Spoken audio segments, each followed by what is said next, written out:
स्वागत है आप सबका।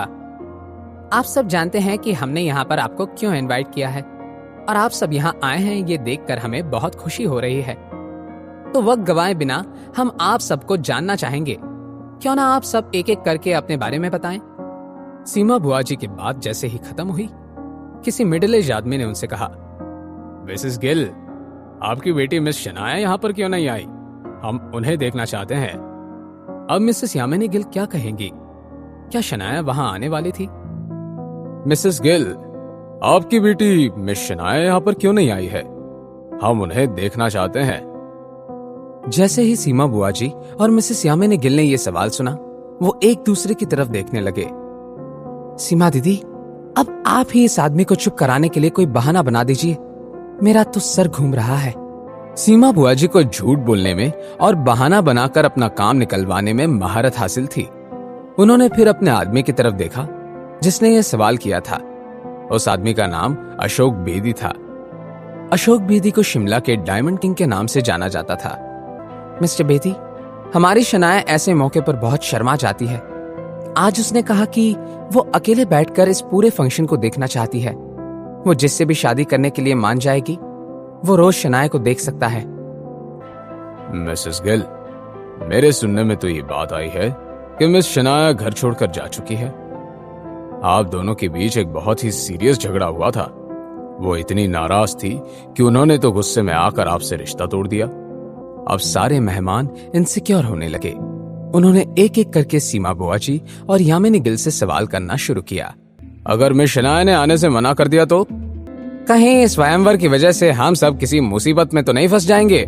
साफ साफ कहिए मिसेस गिल, एटलीस्ट क्या मिस शनाया को इस स्वयंवर के बारे में पता भी है? सभी के एक्सप्रेशंस को देखकर इस बात का अंदाजा लगाना मुश्किल नहीं था कि उन सभी को अशोक बेदी की बात पर यकीन हो गया था। सीमा बुआ जी ये देखकर पैनिक करने लगी कि मिसेस यामिनी गिल का रिएक्शन तो ऐसा था कि वो ये सबसे कह रही थी कि सच में शनाया अब आहान के साथ रह रही थी।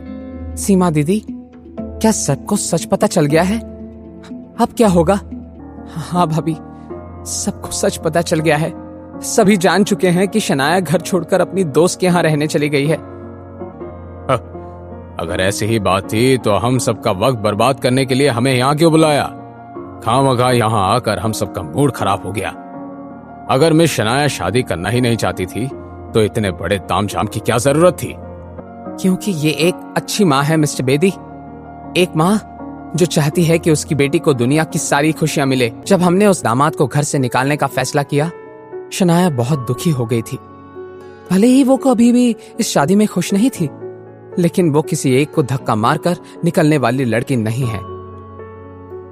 हमने आहान को शनाया की जिंदगी से निकाल दिया। अगले ही दिन मेरी भाभी मिसेस यामिनी गिल ने शनाया से कहा कि हम उसके लिए अच्छा पति ढूंढ लेंगे, लेकिन शनाया ने मना कर दिया। क्या आप जानते हैं क्यों?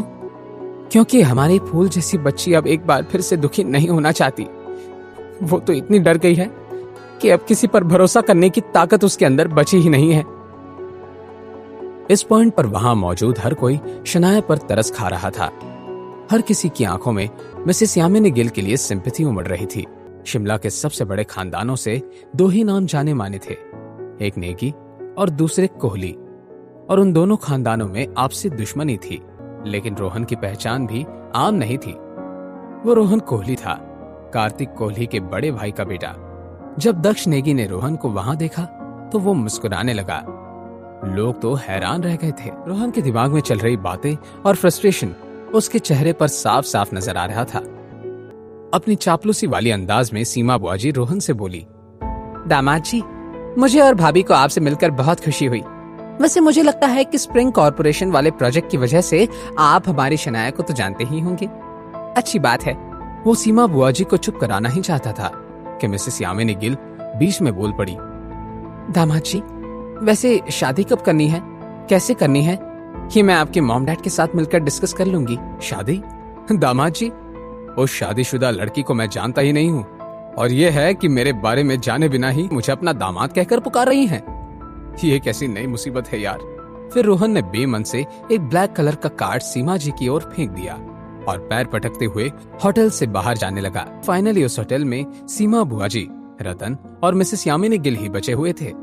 सीमा दीदी, मुझे तो अब भी इस बात पर यकीन नहीं हो रहा है कि सब कुछ बिना किसी रुकावट के पूरा हो गया। भाभी, सब कुछ सही से पूरा क्यों ना होता? पूरा तो होना ही था, सारा मेरा प्लान जो था। और हाँ यामिनी भाभी, अगर शनाया की जिंदगी में माँ आहान कभी नहीं होता तो शनाया की शादी पहले ही बहुत अमीर फैमिली में हो जाती। कोई बात नहीं सीमा दीदी, अब सब कुछ ठीक हो गया है। कोहली खानदान शिमला का सबसे अमीर खानदान है। मैंने तो सुना है कि स्प्रिंग कॉर्पोरेशन के डील के बाद कार्तिक कोहली का दिल्ली के रायजादा खानदान के साथ उठना बैठना भी है। कुछ ही दिन में कोहली परिवार को हिंदुस्तान में जाना जाएगा। दूसरी तरफ प्राइड होटल से बाहर जा रहे दक्ष नेगी ने किसी को कॉल किया। यंग मास्टर, काम हो गया है। आपने अच्छा काम किया है मिस्टर दक्ष नेगी। जी हाँ, ये आवाज और किसी की नहीं, आहान की थी। आहान जब पुलिस को वहां भेजने के बारे में सोच रहा था, आहान को एक नई खबर मालूम पड़ी। रोहन कोहली, रूपल का सो कॉल्ड फियांसे, आहान से बदला लेने के लिए उस स्वयंवर में हिस्सा लेने वाला था। आहान को अब रास्ता मिल गया था। मिस्टर विक्रम ने आहान को इस बात का अंदाजा पहले ही दे दिया था कि कोहली खानदान के साथ हाथ मिलाने की वजह से उनके दुश्मन नेगी खानदान भी आहान से दोस्ती करना चाहते थे, और आहान ने इस सिचुएशन का फायदा उठाकर दक्ष नेगी को वहां भेज दिया और अपना काम सही से करा लिया। Thank you so much.